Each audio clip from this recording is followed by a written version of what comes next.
Next question, and again for this question, the level is little bit on a higher side. तो CET में expected है, आ सकता है, but this is from JW mains, of course JW mains का PYQ question है ये.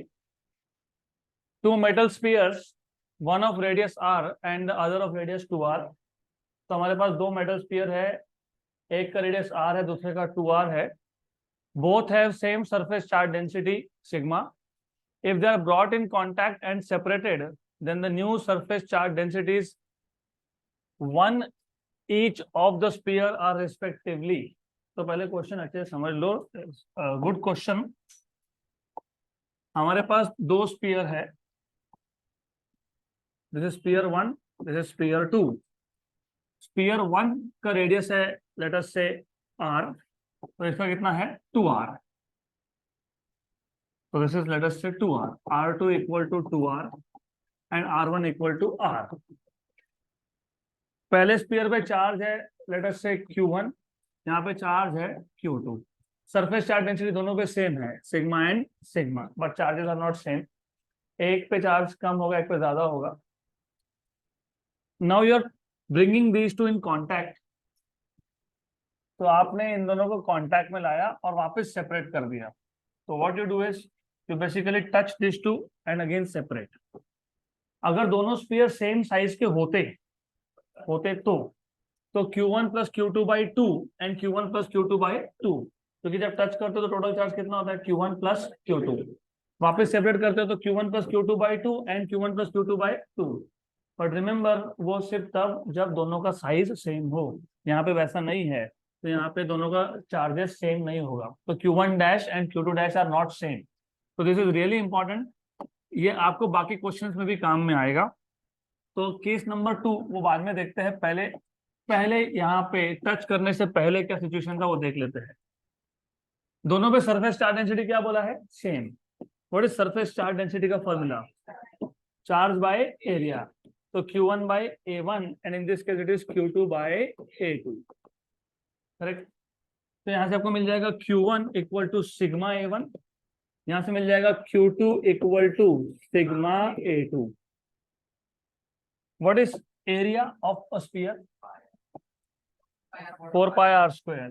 तो Q1 equal to sigma into 4 pi r1 square and similarly Q2 equal to sigma 4 pi r2 square.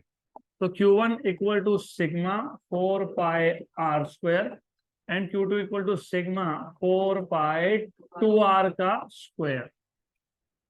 तो Q2 is equal to 2 square is 4 मैंने बाहर लिख दिया, जानबूझ के. 2 का square 4 outside, sigma 4 pi r square, क्योंकि सिग्मा 4 पाई r स्क्वायर क्या है. तो what is Q2, 4 times of QR. तो charge on second conductor is 4 times of first conductor, ऐसा है. ये इंपॉर्टेंट है. क्यों इंपॉर्टेंट है थोड़ी देर में समझ में आ जाएगा. तो ऐसे क्वेश्चन को सॉल्व करने के लिए पहले तुम क्या करते हो, सबसे पहले तुम फाइंड करते हो what is charge on second conductor in terms of charge of first conductor. Correct. तो what is Q2, 4 times of Q1. Q2 equal to 4 times of Q1. याद रखना. ये था before contact, this is before contact. अब after contact, सबसे पहले contact करने के बाद होता क्या है. तो जब तुम दोनों को कांटेक्ट में लाओगे तो चार्जेस ट्रांसफर होंगे. ऐसा ही होता है ना, बताया भी था मैंने.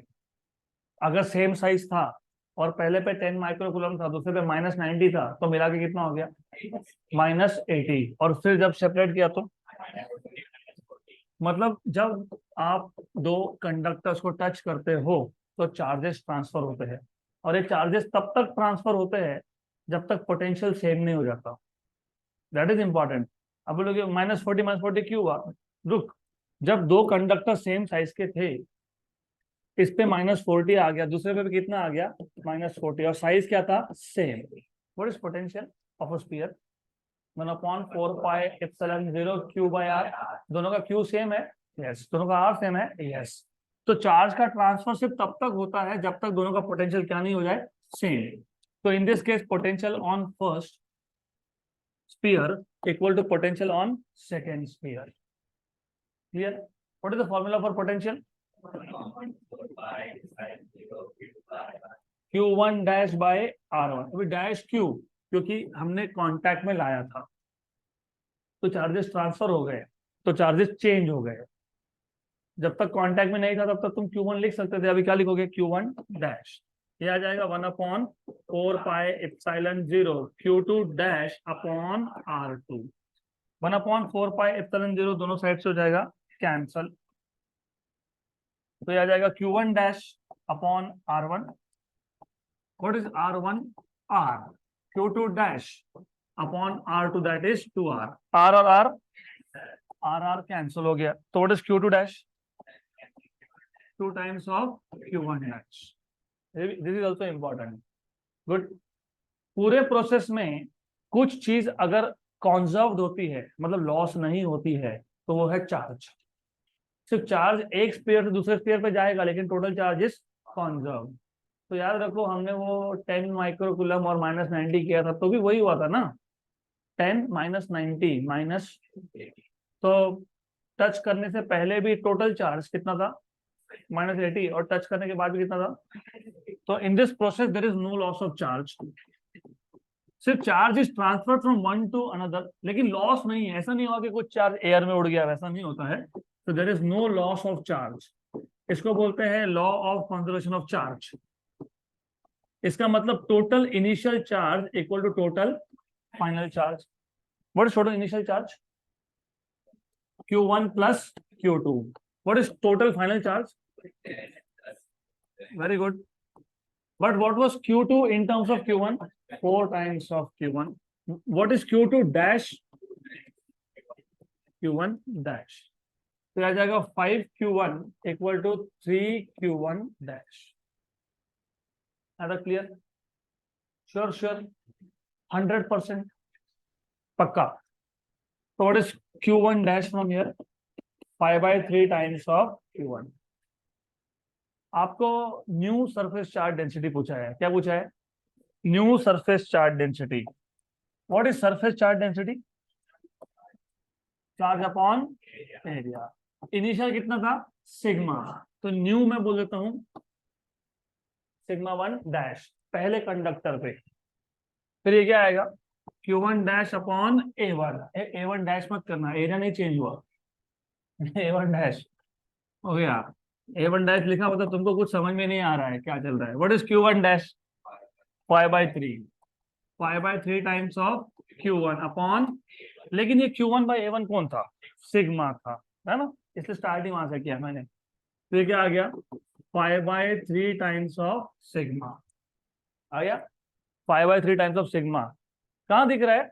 बी। बाकी कहीं तो है नहीं ना, तो ऑप्शन नंबर बी करेक्ट।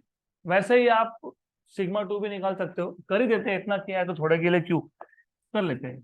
तो σ2 dash will be Q2 dash upon A2। तो Q2 डैश अपॉन A2 बराबर बराबर। यस कर, क्या आगे क्या करोगे? हाँ, Q2 dash is equal to 2 times of Q1 dash upon A2। चलो ठीक है, इसके आगे क्या करोगे? what is Q1 dash? Okay, पक्का ना 5/3? पक्का? लिख दो यहाँ पे। Yes sir. तो 2 ये आ गया 5/3 Q अपॉन 8। कौन सा Q? Q है ना, बराबर। यही तो गलती होती है, जब तुमको σ1 डैश चाहिए था तो तुमने Q1 डैश को लिखा इन टर्म्स ऑफ Q1। जब तुमको σ2 चाहिए तो तुम Q2 डैश को इन टर्म्स ऑफ Q2 लिखोगे कि इन टर्म्स ऑफ Q1 लिखोगे? तो कैसे लिखोगे, कैसे लिखोगे? हाँ वो very good, now you are speaking. तो ये आपने क्या लिखा? 2 times of Q1 dash upon A2। Then इसके आगे हाँ इसको लिखेंगे 5/3। 5/3 क्या Q1, लेकिन Q1 खुद क्या था, Q1 क्या था, देखो ना Q1 क्या था। हाँ ना यहाँ पे लिखा है हमने। हाँ बताओ Q1 क्या है, Q2/4। तो व्हाट इज Q1, Q2/4। तो ये आ जाएगा आपके पास sigma two dash equal to 2 × 5/3। Of course Q1 is Q2/4 into A2, बराबर। वन जा एंड टू जा, व्हाट इज 3 2 जा 6, 5/6, what is Q2/A2, sigma. Q2/8 is also sigma, क्योंकि इनिशियली डेंसिटी दोनों पे क्या था, सेम। तो क्या आ गया 5/6 सिग्मा। तो sigma two dash 5/6, 5/6, option number B.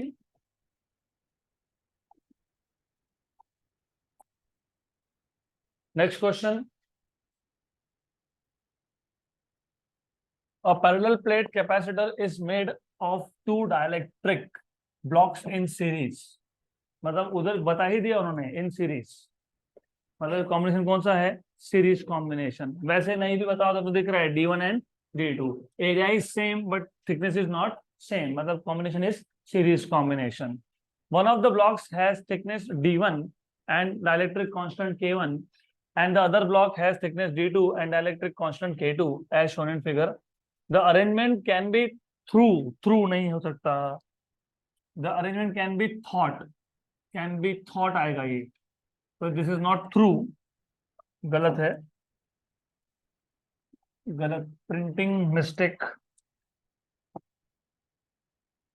the arrangement can be thought as a dielectric slab of thickness D equal to D1 plus D2 and effective dielectric constant K, the value of K is। तो जिनको question समझ में नहीं आया पहले question समझ लो। कुछ नहीं है क्वेश्चन में, कितने स्लैब्स है, दो। पहले का थिकनेस कितना है D1, डाइलेक्ट्रिक कांस्टेंट कितना है K1, दूसरे का D2 डाइलेक्ट्रिक कांस्टेंट K2। इन्होंने बोला है कि ऐसा इमेजिन कर लो कि ये दो नहीं है, ये एक है, इसलिए the arrangement can be thought as, मतलब ऐसा आप इमेजिन कर सकते हो दो की जगह पे ये सिंगल स्लैब है, ऐसा इमेजिन करो। दो डाइलेक्ट्रिक स्लैब नहीं, सिंगल है, तो सिंगल तो थिकनेस कितना बन जाएगा D1 प्लस D2, और इफेक्टिव डाइलेक्ट्रिक कांस्टेंट कितना है K। तो K की वैल्यू बताओ, this is what they are asking you. Question समझ में आया अभी। एक्चुअली कितने थे, दो, एक्चुअली कितने थे दो, लेकिन इमेजिन क्या करना है एक। तो चलो पहले दो से तो स्टार्ट करेंगे। What is in general C का formula, K A epsilon 0/T। हाँ T और D मतलब एक ही होता है, D तो D, ठीक है D, बराबर। तो जो पहला वाला है वो आ जाएगा C1 equal to K1 A1 epsilon 0/D1, लेकिन एरिया तो दोनों का सेम है ना, और K1 पहले का डाइलेक्ट्रिक कांस्टेंट है K1। सिमिलरली सेकंड का क्या आएगा, K2 A2, लेकिन A2 मतलब A, और नीचे क्या आएगा D2, ये आ गया C2। कॉम्बिनेशन सीरीज था कि पैरेलल था, तो 1/C equivalent equal to 1/C1 plus 1/C2। तो 1/C equivalent equal to 1/C1 मतलब K1 A एप्सिलॉन 0 डिनोमिनेटर में, और न्यूमरेटर में कौन D1 plus D2 upon K2 A epsilon 0, क्योंकि रेसिप्रोकल था इसके लिए उल्टा लिखा, रेसिप्रोकल है ना यहाँ पे, इसलिए सिर्फ उल्टा लिखा। क्या क्या कॉमन निकलेगा,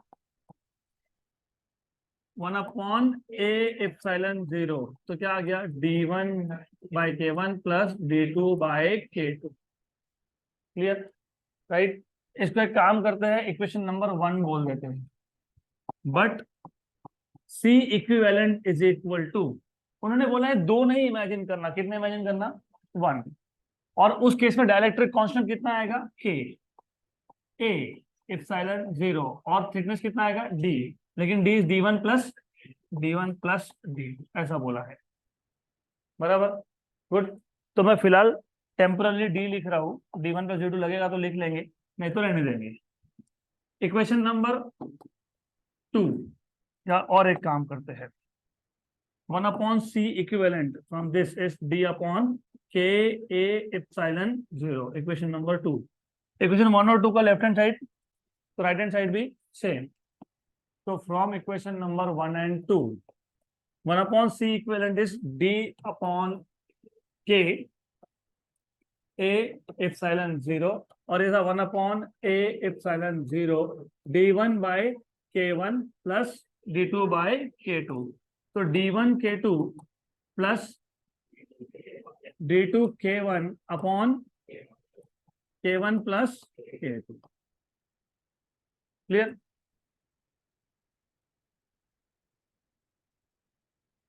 D1 K2 D2 K1, D1 K2 D2 K1, K1 into K, चलो अच्छा है, K1 into K2, very good. A epsilon 0 सही है, उल्टा कर दो, उल्टा, K by D equal to D1 sorry K1 into K2, K1 into K2 upon D1 K2 plus D2 K1। ये D वहां पे शिफ्ट कर देंगे, ये D उठा के यहाँ पे रख दिया, तो आ गया K, आ गया K। यस, आंसर देख लो, आंसर में D है कि D1 प्लस D2, देख लो, D1 प्लस D2, तो सिर्फ ये जो D है ना, इसको लिख दोगे D1 प्लस D2। तो K1 K2 into D1 plus D2 upon D1 K2 plus D2 K1, है क्या? Option C with correction, K2 D1 plus K1 D2, option number C, but with correction of course.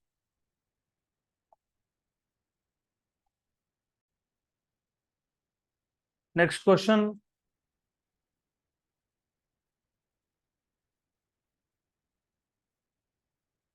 Done? Yes, तो last question of this set and then we will move ahead to the next set. Two parallel conducting plates of area 25 meter square each are placed 6 mm apart and are both earth। मतलब ऐसा है कि पहले हमारे पास सिर्फ दो ही conducting plates थे, एक ये था और एक दूसरा प्लेट था, दोनों में सेपरेशन कितना है 6 mm। पहले दो ही प्लेट्स थे और दोनों का क्या किया हुआ है, अर्थिंग, क्या किया हुआ है, earthing. This is really important, क्यों समझ में आएगा थोड़ी देर में, why it is so important. तो इन दोनों प्लेट्स का कर दिया earthing,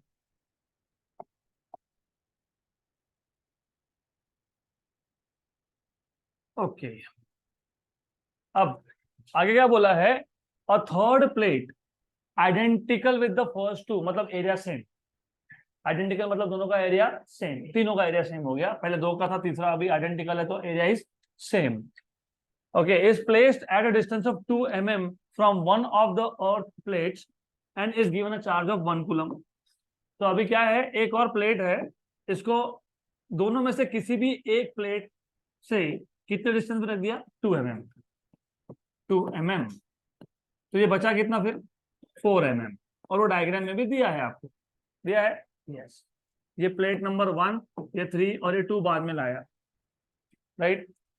the potential of the central plate is, तो सेंट्रल प्लेट का पोटेंशियल पूछा है, तो सेंट्रल प्लेट का पोटेंशियल, यू नो, चार्ज दिया है और पोटेंशियल पूछा है, चार्ज दिया है और पोटेंशियल पूछा है, तो कौन सा फॉर्मूला यूज होगा, C is equal to Q by V, तो V equal to Q by C। तो हमको इस सर्किट का पहले फाइंड करना पड़ेगा कैपेसिटेंस, बराबर। तो टोटल कितने कैपेसिटर है पहले वो बताओ, 2, and how are they arranged, series, क्योंकि मैंने बोला था इसके लिए एरिया सेम हो, डिस्टेंस से हो, बराबर, इसके लिए आप बोल रहे हो सीरीज। तो मुझे एक क्वेश्चन है, सीरीज में होना मतलब इन रियलिटी दो कैपेसिटर में एक ही पॉइंट कॉमन होना, बराबर ना, मतलब ये ऊपर का प्लेट और ये नीचे का प्लेट, इन दोनों में एक प्लेट कॉमन है, मतलब 2 ये 1 के साथ भी है और 2 ये 3 के साथ भी है, तो एक पॉइंट कॉमन है, तो दैट इज सीरीज कॉम्बिनेशन। और पैरेलल कॉम्बिनेशन क्या होता है? when both two points are same। तो if you look ऊपर और नीचे, इसमें 2 तो कॉमन है ही, लेकिन ये भी ग्राउंडेड है और ये भी ग्राउंडेड है, तो दूसरा दूसरा पॉइंट भी कॉमन है, तो सीरीज की पैरेलल। तो कैपेसिटर में कभी भी नॉर्मली एक ही प्लेट ग्राउंडेड होता है, यहाँ पे दोनों ग्राउंडेड से और बीच में तीसरा रख दिया, तो इज दिस सीरीज और is this parallel? Very good. ये गलती जो तुमने अभी की, ये गलती 90% एग्जाम में करके आते हैं। The moment I do this, so they are in series or parallel? Series। And now parallel। And now series। And now, हाँ तो ये चेक कर लेना पहले, बराबर। तो ये कैपेसिटर C1 और C2 they are in parallel, तो what is C equivalent in this case? C1 plus C2। And what is C का फॉर्मूला? वही A एप्सिलॉन 0 बाय D। तो A epsilon 0 by D1 plus A epsilon 0 by D2। के लिख नहीं रहा हूं क्योंकि एयर है, कहीं भी नहीं बोला कि बीच में कहीं डाइलेक्ट्रिक स्लैब लिखा है क्या? नहीं ना, तो ठीक है। सिर्फ D1 D2 क्यों? What is D1? 2 mm। And what is D2? इसको भी आप एक चीज कर लेना, D1 कितना बोला आपने? 2 mm। और D2 कितना बोला आपने?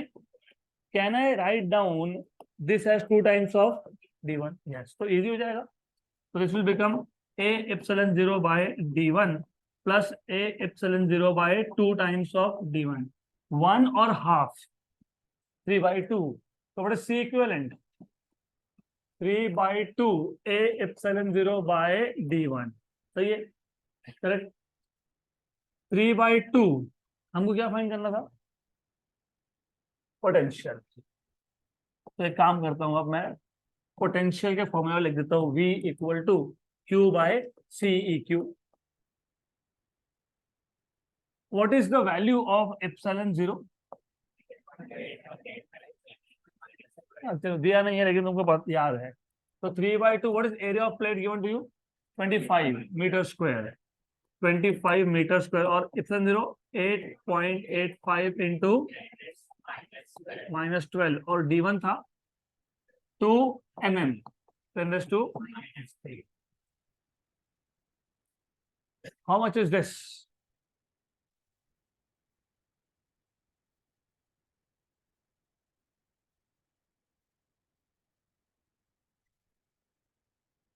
What is the value of charge? 1। Okay चलो ठीक है, good.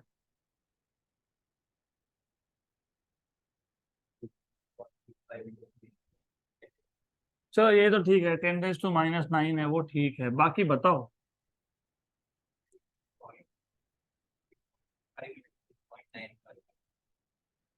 How many times how many times how many times I have told you कि नीचे अगर 4 हो या 25 हो तो 100 एडजस्ट करना सीखो।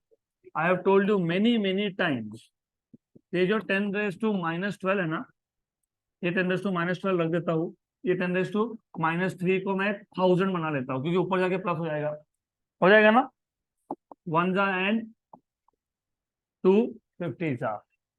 अभी ये 0 इसको दे दो, राइट। 10⁻⁻11 25 25 625 625 into 3 1875 1875 into 8.85। रुको रुको, मैं अभी और भी इसमें और कुछ करने वाला हूँ, रुको।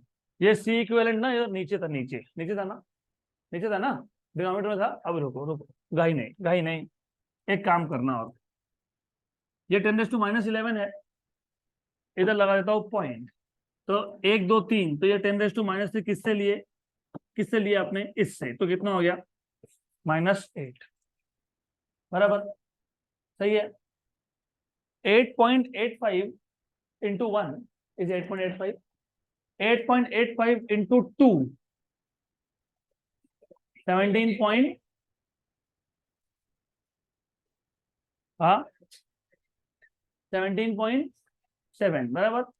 तो 8.85 इंटू स्मॉलर नंबर मतलब स्लाइटली लेस देन 2, 15 ले सकते, 15 अप्रोक्सीमेटली 15 16 ले सकते हो ना, 16 ले सकते हो इसको तुम। अरे नंबर नंबर नंबर प्रैक्टिस करो। मैं हर बार यही बोलता हूँ कि नंबर्स का प्रैक्टिस करो। क्या था 8.85 मल्टीप्लाइड बाय क्या था 1 पॉइंट कितना है, तो मैं वही बोल रहा हूँ, तो तुम इसको रफली रफली 16 ले सकते हो क्या, यस, इंटू 10⁻⁸ कैपेसिटी फैराड में होता है, वो रहने दो, आई डोंट केयर। ये V equal to Q upon CE Q. What is Q, कितना था 1 1 कूलम, माइक्रो कूलम नहीं। व्हाट इज CE क्यू बराबर 10⁸ 1 by 2 is 0.5, 1 by 4 is 0.25, 1 by 8 is 1 by 4 is 0.25, 1 by 8 is 0.125, 1 by 6 is 0.0625। तो ये आ जाएगा 0.0625, 0.0625 into 10⁸ into 10⁸। तो ये क्या आ जाएगा 0.0625 इंटू 10⁸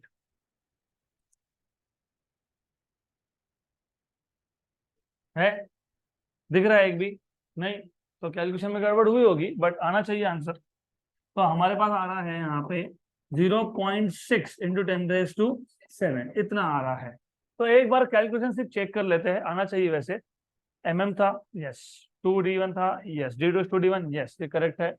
3/2, यस। 25 10⁻8.85, 10⁻⁻12 की -11 पक्का। 10⁻³ था में, यस, ऊपर गया +3 1000 हो गया, 1 and 250 बराबर, ये भी सही है। ये जो जीरो है, ये जो जीरो है 25 25 625 625 और 3 1875, ये जीरो हम लोग भूल गए ना। हाँ, तो ये जीरो भूल गए ना पक्का, श्योर श्योर, पक्का 100%। चलो ठीक है, doesn't matter, fine fine. 3 into 25 into 25 into 8.85 into 10⁻⁻11, ये जीरो इसको दे दिया तो ओके। 625 इंटू 3 1875 इंटू 8.85 इंटू 10⁻⁻11, मतलब बराबर था, जो हमने लिखा था बराबर था। यहाँ पॉइंट लगाओगे तो -8, तो यहाँ पे गलती नहीं है, मतलब दिस इज ऑल करेक्ट। तो ये भी 16 के आसपास था, ये भी correct. 1/16 is 0.0625 is also correct, मतलब फिर अभी आंसर में ही गलती होगी, और तो कुछ हो नहीं सकता है, तो फिर अभी आंसर में ही गलती होगी, बाकी तो कुछ करेक्शन नहीं है। तो इन आंसर इधर they should be giving 0.6 into 10⁻⁻7 +7, sorry. तो यहाँ पे आपका क्या आ रहा है 0.0625 इंटू 10⁻8, 0.6 इंटू 10⁻7, या फिर 6 इंटू 10⁻6। तो यहाँ पे इधर they have to put this, if not तो यहाँ पे आना चाहिए पॉइंट। तो एक काम करते हैं विथ करेक्शन, ऑप्शन नंबर ए, और ए ही दिया है, ऑप्शन ए ही दिया है, मतलब प्रिंटिंग मिस्टेक वहां पे। तो वैसे मुझे लग रहा था, but then I thought question है, क्वेश्चन में तो कुछ भी वैल्यू दे देंगे। ये 25 metre square, do you understand, 25 metre square, 25 metre square, ये अपना क्लासरूम जितना प्लेट बन जाएगा। तो I was suspecting, but now I am sure कि ये 2.5 आना चाहिए। If this is 2.5, then of course your answer is right, क्योंकि यहाँ 2.5, so this will be 2.5। if that is 2.5, this is 2.5। if this is 2.5, here it is 2.5, and if here you have 2.5, you don't have 1.8, you have 0.1875। अगर ऐसा है तो फिर ये ये जो पूरा हमने सॉल्व करके कितना लिखा था 16 into 10⁻⁻8 that will become 1.6 into 10⁻⁻7 की -8 -8 पावर नहीं चेंज होगा, सिर्फ पॉइंट लग जाएगा। अगर वैसा है तो फिर ऐसा है, राइट। तो अल्टीमेटली अल्टीमेटली करेक्शन जो है ना वो क्वेश्चन में है, मेथड में नहीं। तो कैलकुलेशन आपके करेक्ट करने के लिए सिर्फ आपको ए की वैल्यू चेंज करनी पड़ेगी। So that is where you will basically find it right. तो इस क्वेश्चन को एक काम करना, हम विथ करेक्शन करने वाले हैं, तो we will not change the value, क्योंकि फिर सब कुछ चेंज करना पड़ेगा मेरे को, तो I don't want to change it. तो I will just make a correction कहाँ पे, क्वेश्चन में। तो we will write down 6 into 10⁻⁶ good.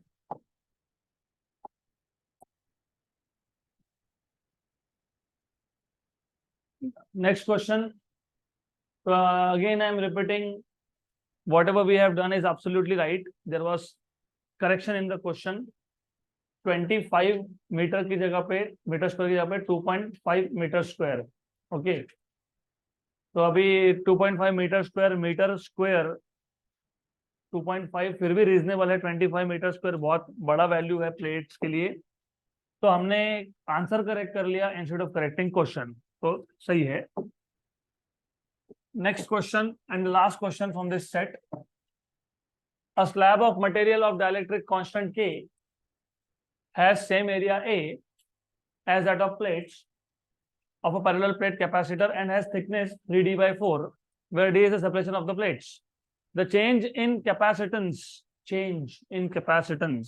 when the slab is inserted between the plates is. याद है ये क्वेश्चन आपको स्टेट बोर्ड में भी था, सेम क्वेश्चन। मैंने बोला था चेंज की जगह पे वहां पे क्या लिखना है, न्यू कैपेसिटेंस। याद है, हमने लिया है स्टेट बोर्ड में ये, करेक्ट। तो ये ऑलरेडी हुआ है विथ करेक्शन। चेंज की जगह पे क्या आएगा, न्यू कैपेसिटेंस। तो since we have already done this we will not do it again. तो करेक्शन के साथ आप खुद सॉल्व करोगे।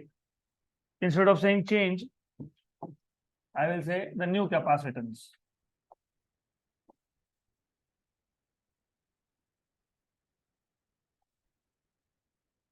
Next question, question number 1 from the next set.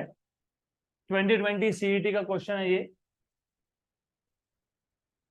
Now what we do is, ये जो 2020 और उसके पहले के क्वेश्चंस है, हम लोग सीईटी के फुल कोर्स में 2020, 2019, 2018, 2017, 2016 तक लेते हैं। 2021 और 2022 ये क्रैश कोर्स में होता है। ओके, तो first question, surface density of charge on a charge conducting sphere of radius r in terms of electric field intensity E at a distance r in free space is. पहले question पूरा समझ लो। Surface charge density मतलब sigma, right, on a charge conducting sphere of radius r। हमारे पास एक charge conducting sphere है जिसका radius capital R है, उसका सरफेस चार्ज डेंसिटी पूछा है इन terms of electric field intensity. और इलेक्ट्रिक फील्ड इंटेंसिटी कितने डिस्टेंस पे, स्मॉल r डिस्टेंस पे, और small r is greater than capital R। कुछ याद आ रहा है, पहला topic of this chapter, application of Gauss law. तो डू यू रिमेंबर हमने 3 केसेस देखे थे, outside the sphere, on the surface and inside. तो जिनको याद है और याद होना चाहिए, sigma upon epsilon 0 small r by capital R का square. Okay, very good, capital R by small r square. जिनको याद नहीं है इसका मतलब तुमने इलेक्ट्रोस्टैटिक्स का पहला ही टॉपिक छोड़ दिया 12वीं का। वहां पे हमने डिटेल में डिराइव किया है। कैसे किया है, तो एक कंडक्टर लिया था, मैं पूरा डेरिवेशन रिपीट नहीं करने वाला हूँ। कंडक्टर लिया था और मैंने बोला था कंडक्टर पे चार्ज है और जिस पे चार्ज है उसका रेडियस लेते हो कैपिटल R। फिर एक पॉइंट है P जहां पे हमको फाइंड करना है इलेक्ट्रिक फील्ड। तो हम लोग गॉसियन सरफेस ड्रॉ करते हैं with radius as small r, और गॉसियन सरफेस का शेप और कंडक्टर का शेप सेम है। फिर हम लोग यहाँ पे एक स्मॉल सरफेस एलिमेंट लेते हैं जिसका एरिया है ds और इलेक्ट्रिक फील्ड का डायरेक्शन है सेम, तो ये flux through this small is E bar dot D S bar, जिसको हमने बोला था डी फाई। फिर हम लोग डी फाई लिखते हैं एडीएस कॉस थीटा, लेकिन थीटा इज जीरो क्योंकि ई और डी एस का डायरेक्शन सेम, तो E D S cos of zero is 1। तो total flux is integration E D S, E constant outside D S. किस पे इंटीग्रेट कर रहे हो, किस पे, कौन सा स्पीयर, गॉसियन स्पीयर। इमेजिनरी है ये, कंडक्टिंग नहीं है, कंडक्टर अलग। तो एरिया किसका, गॉसियन का, गॉसियन का कि कंडक्टर का, तो क्या था 4 pi small are square, right, correct, right. लेकिन गॉस लॉ याद है, Gauss law, total flux by epsilon zero. What is total flux, अभी निकाला तुमने, इनटू 4 पाई कैपिटल आर की small are square. Charge enclose, sigma is charge by area, तो charge is sigma into area, तो charge is sigma into area. किसका area, जिसके ऊपर charge हो, तो ये क्या लिखते हो 4 pi capital R square, cancel and, तो electric field E equal to sigma by epsilon zero capital R by small R का स्क्वायर। तो ये सब कुछ याद होना चाहिए, नहीं बोल के पूरा डिराइव कर ही दिया हमने, पर डजंट मैटर, एटलीस्ट रिवीजन हो गया। अभी मैं हटा दूंगा because I don't want to keep it here. आपको क्या पूछा है, क्या पूछा है, हो गया ना sigma, what is sigma, E epsilon zero small are square by, देखो इस फॉर्मेट में है, हो गया, small r by capital r का कॉमन निकाला हुआ है, option number C, E epsilon 0 small r by capital R square. They may also ask you what is surface charge density in terms of electric field on the surface of sphere. तो small r equal to capital R, small r capital R cancel, तो E epsilon 0. अगला question, very difficult. A spherical rubber balloon carries a charge uniformly distributed over the surface. हमारे पास एक spherical rubber balloon है, उसके ऊपर uniformly distributed charge है।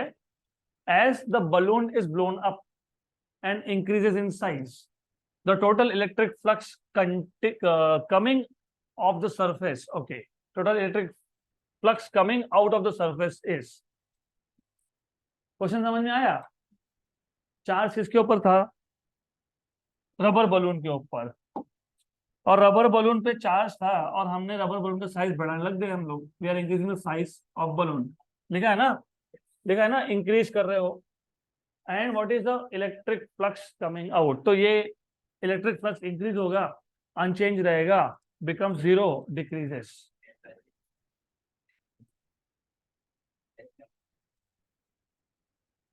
दो तीन लोग बोल रहे हैं रिमेन्स अनचेंज, बाकी से एक्शन कर रहे हैं बोलने का।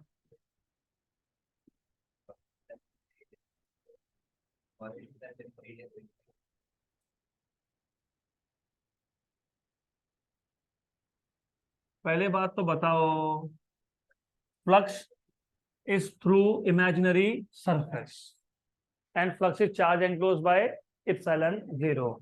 चार्ज किस पे है, रबर बलून पे, तो रबर बलून की साइज बढ़ा रहे हो, चार्ज बढ़ा रहे हो क्या, नहीं, तो फ्लक्स किस पे डिपेंड करता है, टोटल चार्ज पे। साइज ऑफ द कंडक्टर पे करता है क्या, नहीं, तो मैं बड़ा करूँ इसको, छोटा करूँ, डजंट मैटर, फ्लक्स चेंज होगा क्या, नहीं। जब तक चार्ज इंक्रीज या डिक्रीज नहीं होता तब तक फ्लक्स चेंज होगा क्या, चार्ज इंक्रीज किया तो फ्लक्स इंक्रीज होगा, यस, चार्ज डिक्रीज किया तो होगा, यस। लेकिन हम लोग सिर्फ साइज चेंज कर रहे हैं बलून की, we are not changing the amount of charge, तो ऑप्शन क्या आएगा, option number B remains unchanged. Done. अगला question, the capacitance of a parallel plate capacitor with air as medium is 3 microfarad। तो capacitance of a parallel plate capacitor with air as medium मतलब A epsilon 0 by D, जिसको C0 बोलते हैं, वो क्या है, 3 microfarad है। With the introduction of dielectric medium between the plates, the capacity becomes 15 microfarad. What is new capacity? 15 microfarad. जब बोला ही नहीं हो कि जो डाइलेक्ट्रिक स्लैब है उसने कितना स्पेस ऑक्यूपाई किया तो पूरा ही मान लेना, तो पूरा मान लेना, तो K C0 बराबर। अगर ऐसा बताया नहीं है how much space is the dielectric slab occupying, तो by default it is occupying complete space. तो उस केस में न्यू कैपेसिटी क्या होता है, K टाइम्स ऑफ C0। क्या पूछा है, permittivity of the medium in SI unit is, क्या पूछा है, परमिटिविटी। ओके, बता दो परमिटिविटी क्या है, लेकिन पहले बताओ K क्या है। 15 microfarad by C0, what is C0, 3 microfarad, तो कितना आ गया 5 बराबर। Correct, right, correct. Option number D नहीं है, ऑप्शन नंबर बी भी नहीं, अच्छा बी हो सकता है, डी तो नहीं है। 11th स्टैंडर्ड का बेसिक्स दिमाग में फिट रखो, अगर याद होगा, electric field in presence of air is 1/4πε0 Q/r²। Electric field in presence of some medium 1/4πε0 K, या तो K या तो इसी को बोलते हो एप्सिलॉन R। ये है permittivity of the medium, right, Q/r²। What was this, what was this, E0, तो E0 बाय बराबर, याद आ रहा है कुछ, पक्का। अभी आपको थोड़ा सा और याद करना पड़ेगा, because I don't see that you remember. ये जो एप्सिलॉन 0 इंटू एप्सिलॉन R या फिर एप्सिलॉन 0 इंटू K लिखते हो ना, तो यू राइट डाउन इधर एप्सिलॉन R और you write down K here. इसको पता है क्या बोलते हैं, एप्सिलॉन, एप्सिलॉन बोलते हैं, that is permittivity of medium बराबर। तो तुमको पूछा क्या है फिर, परमिटिविटी ऑफ मीडियम। तो परमिटिविटी ऑफ मीडियम क्या है, epsilon 0 into K। What is epsilon 0, 8.85 into 10⁻⁻12 into 5, सही है। अब कुछ कैलकुलेशन करना नहीं, व्हाट इज 8 5 40 बराबर। तो 8 5 इज 40, 9 5 हमारा नंबर 8 और 9 के बीच में है, तो हमारा आंसर 40 और 45 के बीच में है, हो गया। तो हमारा जो आंसर आएगा 44 पॉइंट कितना 25 इंटू 10⁻⁻12, मतलब कितना 0.4425 इंटू 10⁻⁻10। गलती नंबर 1 जो होती है, हमसे डाइलेक्ट्रिक कांस्टेंट नहीं पूछा गया है, हमसे क्या पूछा है, परमिटिविटी। हमने पहले क्या फाइंड किया, डाइलेक्ट्रिक कांस्टेंट। क्यों किया, क्योंकि permittivity is epsilon 0 into K।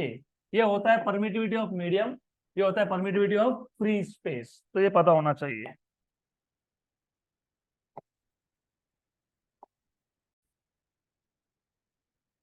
Next question,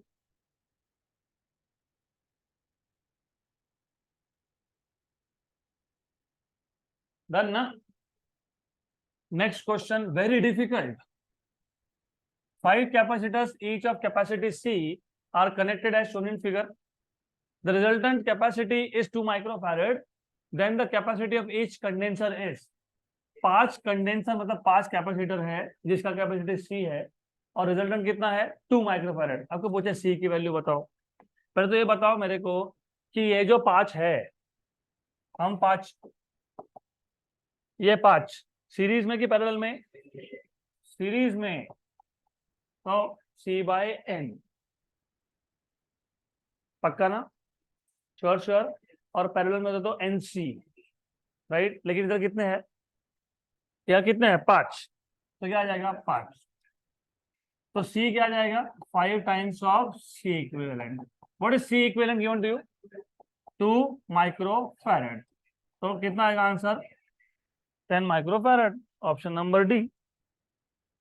that is why I told you ना, वेरी डिफिकल्ट।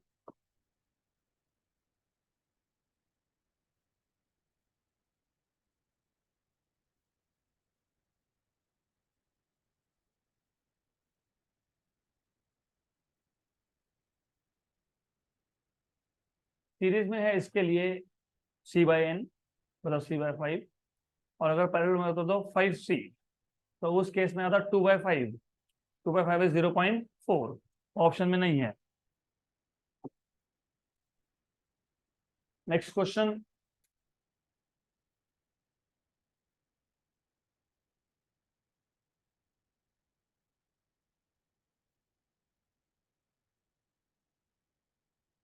चलो next question. Two capacitors of capacity 2 microfarad and 4 microfarad are connected in parallel। दोनों parallel में है, तो 2 4 6 बन गया। नहीं तो डायग्राम ड्रॉ करो फिर सॉल्व करो। तो डायग्राम ड्रॉ करके भी कर सकते हो, मैं दोनों बता देता हूँ।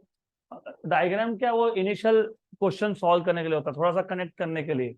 एक बार आप एक्सपर्ट बन गए तो कोई डायग्राम की जरूरत नहीं है। क्वेश्चन पढ़ रहे हो, हाँ, कितने कैपेसिटी है, 2 और 4, किसमें है, पैरेलल में, 2 और 4 6, तो 2 और 4 मिला के एक बन गया 6। Third capacitor of 6 microfarad, capacity connected in series, वो 6 और ये 6 सीरीज में 3, कितना 3, राइट। तो इक्विवेलेंट कितना है 3। A battery of 12 volt is connected across this combination. इसके कॉम्बिनेशन के ऊपर तुमने क्या कनेक्ट कर दिया, 12 वोल्ट का बैटरी। आपको पूछा है charge on 2 microfarad capacitor S, right. तो थोड़ा सा आखिरी सेंटेंस की वजह से आपको अभी डायग्राम की जरूरत पड़ेगी, नहीं तो क्वेश्चन इजी था। हमारे पास टोटल कितने कैपेसिटर है, 3, उसमें से 2 किसमें है, पैरेलल में। तो कोई बात नहीं, just a minute, it will take little bit of time.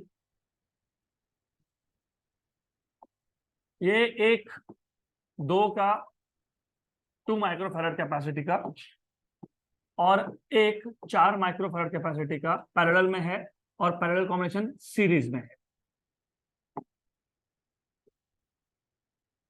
किसके साथ सीरीज में है, 6 के साथ, 6 माइक्रोफैरड के साथ।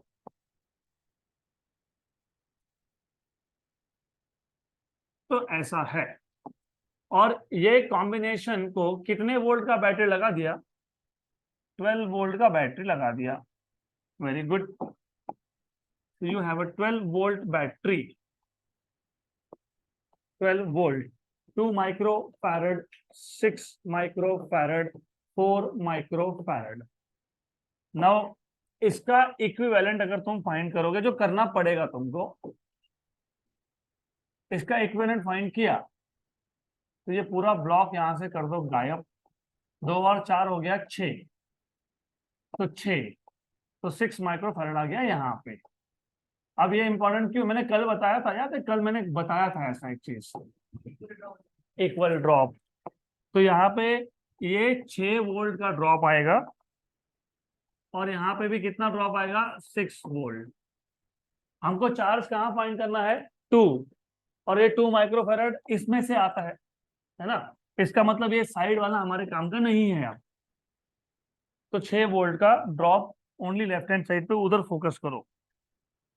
Clear, right. ये 6 माइक्रोफैरड किस किस से बना है, तो 6 वोल्ट ये 2 के अक्रॉस भी होगा और ये 4 के अक्रॉस भी होगा। तो वेरी गुड, तो you will have something like this. इसको यहाँ पे ले लेते हैं। तो what is the potential drop across both, 6 volt, बराबर। तुम्हारे पास कैपेसिटेंस की वैल्यू है, तुम्हारे पास वोल्टेज का वैल्यू है, तो चार्ज मिल जाएगा। What is charge, CV, what is C, 2 micro 10⁻⁻⁶। What is V, तो कितना, मतलब 12 माइक्रो कूलम है क्या, 12 माइक्रो कूलम ऑप्शन में, ऑप्शन नंबर ए। सबको समझ में आया, anyone who wants me to repeat this, no.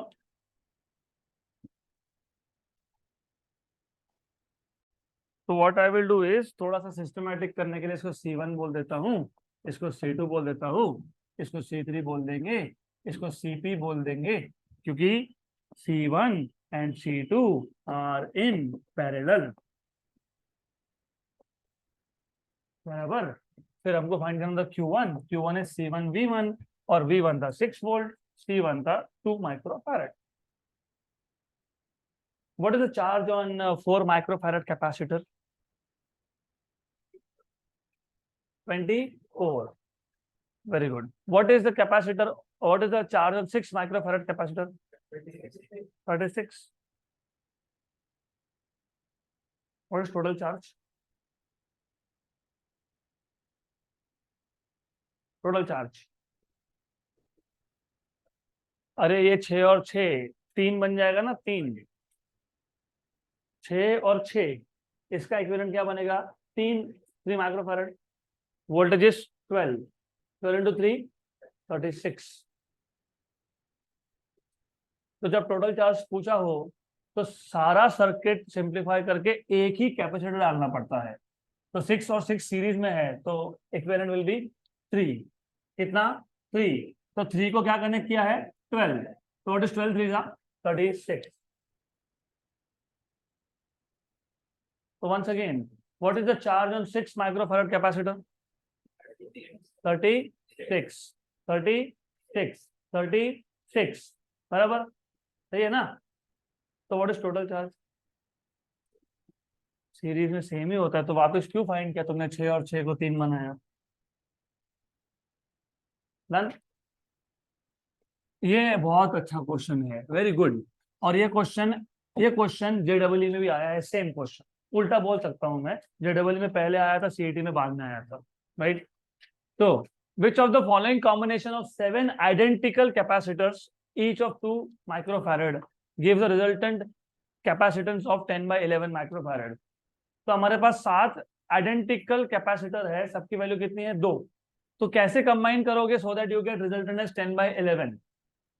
तो पहला कॉम्बिनेशन है 3 in parallel and 4 in series. तो एक काम करता हूं मैं, एक टेबल ही बना लेता हूं और फिर शॉर्टकट बताता हूं। पैरेलल, सीरीज, रिजल्टेंट मतलब equivalent basically. 3 in parallel, 3 in parallel, 3 in parallel मतलब 6 है ना, क्योंकि 2 था। तो 3 इन पैरेलल तो 3 इंटू 2 दैट इज 6। सही है, बराबर। उसके बाद 4 in series, half. 4 in series तो C/4 होगा कि नहीं? जैसे यहाँ पे तुमने लिखा, यहाँ पे तुमने क्या लिखा? कितने थे पैरेलल में? 3। तो 3C कितना आ गया? 6। 3 इंटू 2 इज 6। तो this is 2/4 that is half. Series और पैरेलल दोनों वापस कैसे लगाते हो? सीरीज और पैरेलल दोनों वापस कैसे लगाते हो?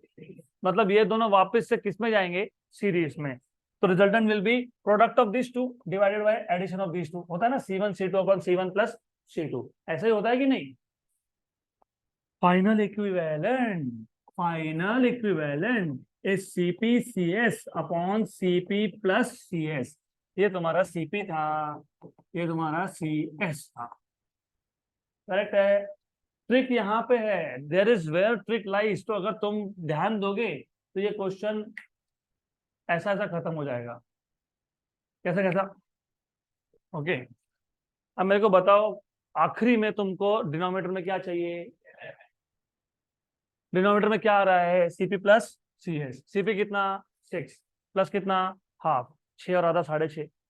6.5 मतलब 13/2। 13/2। 2 तो चलो ऊपर भेज दिया, लेकिन नीचे क्या रह गया? 13। 13 रह गया तो नहीं आएगा। करके देख लो, चलो कर ही लेते हैं। CP/CS 6 into half, what is 6 into half? 3। And 6 plus half 13/2। तो ऊपर गया तो कितना आ गया? 6/13। तो आएगा क्या? नहीं, नहीं आएगा ना। Very good. उसके बाद 2 और 5, 2 और 5 और 5 और 5 कितना? कितना? 2/5। ठीक है, 2/5 रखो, 2/5 रखो। मल्टीप्लाई करो। 10, अरे 10, 10 नहीं, 8/5, 8/5 अपॉन 22/5। 5 5 4 का 11 का, बराबर, बराबर है ना? पक्का 100%? कोई भी गलती नहीं है? श्योर? श्योर? पक्का? तो कितना आ गया ये? 4/11। तो आएगा क्या? नहीं आएगा, नहीं आएगा। 10/11 चाहिए था, 4/11 आ गया। इसके बाद 4 and 3, 4 and 3 how much? 8 and 3 3/5। Sure? Multiply, multiply 24/5 and add